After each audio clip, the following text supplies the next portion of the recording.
21 juin, 1 Roi chapitre 10, chapitre 11.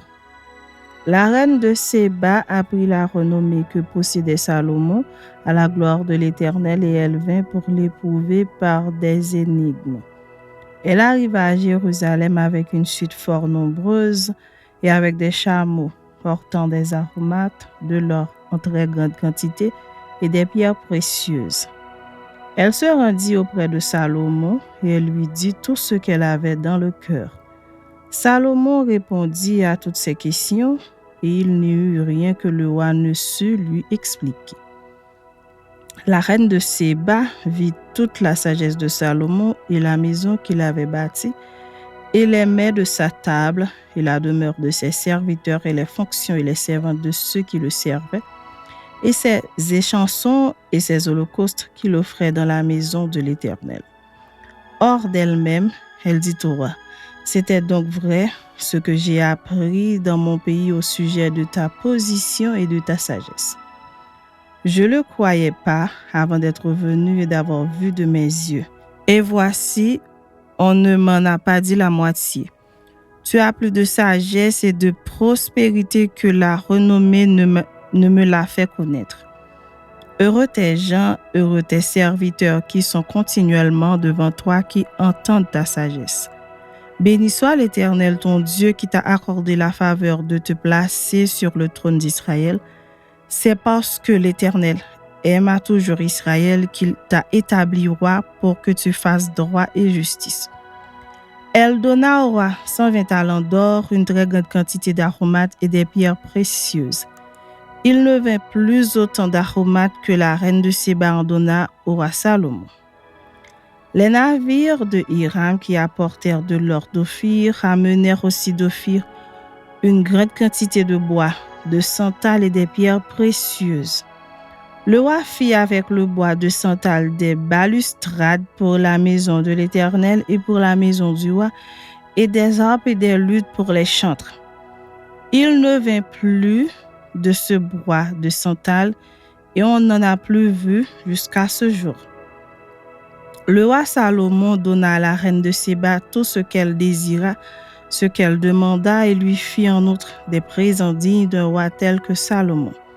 Puis elle s'en retourna et alla dans son pays, elle et ses serviteurs. Le poids de l'or qui arrivait à Salomon chaque année était de 666 talents d'or, outre ce qu'il retirait des négociants et du trafic des marchands de tous les rois d'Arabie et des gouverneurs du pays.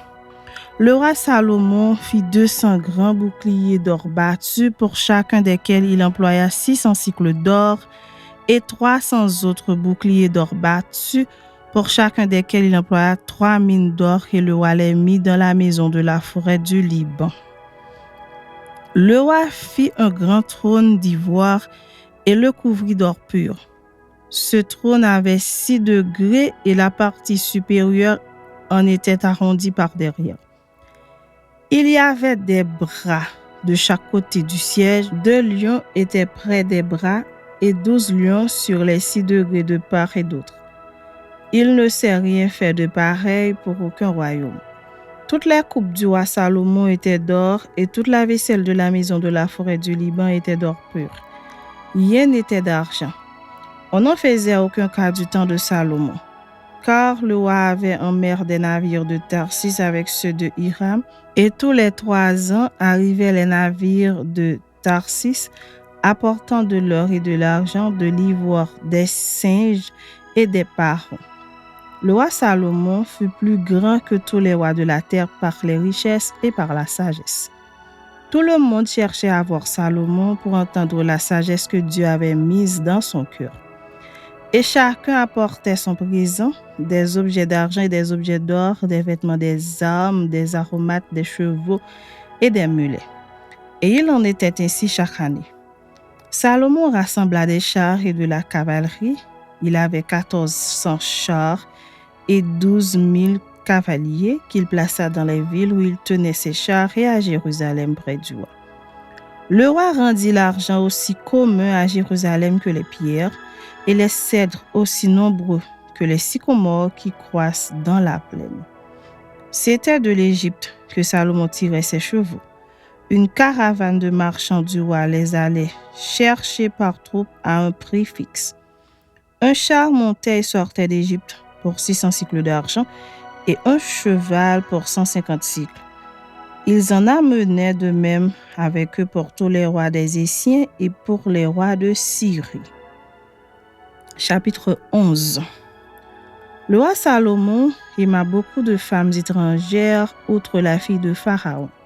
Des Moabites, des Ammonites, des Édonites, des Sidoniennes, des Étiennes, appartenant aux nations dont l'Éternel avait dit aux enfants d'Israël, « Vous n'irez point chez elles et elles ne viendront point chez vous.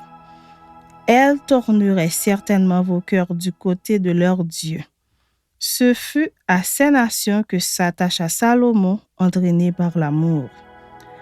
Il y eut 700 princesses pour femmes et 300 concubines, et ces femmes détournèrent son cœur. À l'époque de la vieillesse de Salomon, ces femmes inclinèrent son cœur vers d'autres dieux, et son cœur ne fut point tout entier à l'Éternel son Dieu, comme l'avait été le cœur de David son père. Salomon alla après Astarté, divinité des Sidoniens, et après Milcom, l'abomination des Ammonites. Et Salomon fit ce qui est mal aux yeux de l'Éternel, et il ne suivit point pleinement l'Éternel comme David son père. Alors Salomon bâtit sur la montagne qui est en face de Jérusalem un relieu pour Kémosh, l'abomination de Moab, et pour Moloch, l'abomination des fils d'Ammon. Et il fit ainsi pour toutes ces femmes étrangères qui offraient des parfums et des sacrifices à leurs dieux. L'Éternel fut irrité contre Salomon parce qu'il avait détourné son cœur de l'Éternel, le Dieu d'Israël, qui lui était apparu 2 fois. Il lui avait à cet égard défendu d'aller après d'autres dieux. Mais Salomon n'observa point les ordres de l'Éternel. Et l'Éternel dit à Salomon, « Puisque tu as agi de la sorte et que tu n'as pas observé mon alliance et mes lois que je t'avais prescrites, je déchirerai le royaume de dessus toi et je le donnerai à ton serviteur. Seulement, je ne le ferai point pendant ta vie à cause de David ton père. C'est de la main de ton fils que je l'arracherai. Je n'arracherai cependant pas tout le royaume, je laisserai une tribu à ton fils à cause de David, mon serviteur, et à cause de Jérusalem que j'ai choisi. » L'Éternel suscita un ennemi à Salomon, Hadad, l'Édomite de la race royale d'Édom. Dans le temps où David bâtit Édom, Joab, chef de l'armée, étant monté pour enterrer les morts, tua tous les mâles qui étaient en Édom. Il y resta 6 mois avec tout Israël jusqu'à ce qu'il en eût exterminé tous les mâles. Ce fut alors qu'Hadad prit la fuite avec des Édomites, serviteurs de son père, pour se rendre en Égypte. Hadad était encore un jeune garçon. Partis de Madian, ils allèrent à Paran, prirent avec eux des hommes de Paran et arrivèrent en Égypte auprès de Pharaon, roi d'Égypte. Pharaon donna une maison à Hadad pourvue à sa subsistance et lui accorda des terres. Hadad trouva grâce aux yeux de Pharaon, à tel point que Pharaon lui donna pour femme la sœur de sa femme, la sœur de la reine Tachpénès. La sœur de Tachpénès lui enfanta son fils Genubat. Tachpénès le sevra dans la maison de Pharaon, et Genubat fut dans la maison de Pharaon au milieu des enfants de Pharaon. Lorsque Hadad apprit en Égypte que David était couché avec ses pères et que Joab, chef de l'armée, était mort, il dit à Pharaon, « Laisse-moi aller dans mon pays. » Et Pharaon lui dit, « Que te manque-t-il auprès de moi pour que tu désires aller dans ton pays ?» Il répondit, « Rien, mais laisse-moi partir. » Dieu suscita un autre ennemi à Salomon, Raison, fils d'Eliada, qui s'était enfui de chez son maître, Hadadézer, roi de Soba. Il avait rassemblé des gens auprès de lui et il était chef de bande lorsque David massacra les troupes de son maître. Ils allèrent à Damas et s'y établirent et ils régnèrent à Damas. Il fut un ennemi d'Israël pendant toute la vie de Salomon, en même temps qu'Hadad lui faisait du mal et il avait Israël en aversion. Il régna sur la Syrie. Jéroboam aussi, serviteur de Salomon, leva l'armée contre le roi. Il était fils de Nébat, Éphratien de Séréda, et il avait pour mère une veuve nommée Séruia. Voici à quelle occasion il leva la main contre le roi. Salomon bâtissait Milo et fermait la brèche de la cité de David, son père. Jéroboam était fort et vaillant, et Salomon, ayant vu ce jeune homme à l'œuvre, lui donna la surveillance de tous les gens de corvée de la maison de Joseph. Dans ce temps-là, Jéroboam étant sorti de Jérusalem, fut rencontré en chemin par le prophète Akija de Silo, revêtu d'un manteau neuf. Ils étaient tous deux seuls dans les champs. Akija saisit le manteau neuf qu'il avait sur lui, le déchira en 12 morceaux et dit à Jéroboam, « Prends pour toi 10 morceaux, car ainsi parle l'Éternel, le Dieu d'Israël. Voici, je vais arracher le royaume de la main de Salomon et je te donnerai 10 tribus. Mais il aura une tribu à cause de mon serviteur David et à cause de Jérusalem, la ville que j'ai choisie sur toutes les tribus d'Israël. Et cela parce qu'ils m'ont abandonné et se sont prosternés devant Astarté, divinité des Sidoniens, devant Kémosh, dieu de Moab, et devant Milcom, dieu des fils d'Ammon, et parce qu'ils n'ont pas marché dans mes voies pour faire ce qui est droit à mes yeux et pour observer mes lois et mes ordonnances, comme l'a fait David, père de Salomon. Je n'ôterai pas de sa main tout le royaume, car je le maintiendrai prince tout le temps de sa vie à cause de David, mon serviteur, que j'ai choisi et qui a observé mes commandements et mes lois. Mais j'ôterai le royaume de la main de son fils, et je t'en donnerai 10 tribus. Je laisserai une tribu à son fils afin que David, mon serviteur, ait toujours une lampe devant moi à Jérusalem, la ville que j'ai choisie pour y mettre mon nom. Je te prendrai et tu régneras sur tout ce que ton âme désirera. Tu seras roi d'Israël. Si tu obéis à tout ce que je t'ordonnerai, si tu marches dans mes voies et si tu fais ce qui est droit à mes yeux, en observant mes lois et mes commandements comme l'a fait David, mon serviteur, je serai avec toi. Je te bâtirai une maison stable comme j'en ai bâti une à David et je te donnerai Israël.